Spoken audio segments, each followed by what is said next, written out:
Hello guys! In this video, I will share with you how to restore the missing Google search box on Google Chrome. If you are experiencing this problem, then you can watch this video until the end and don't skip it so you can follow the steps correctly. The first step, we can immediately open Google Chrome, where the search box is missing.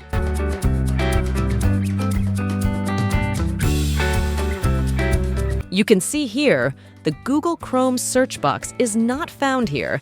And how do I display the Google search box here? Pay attention to this little arrow.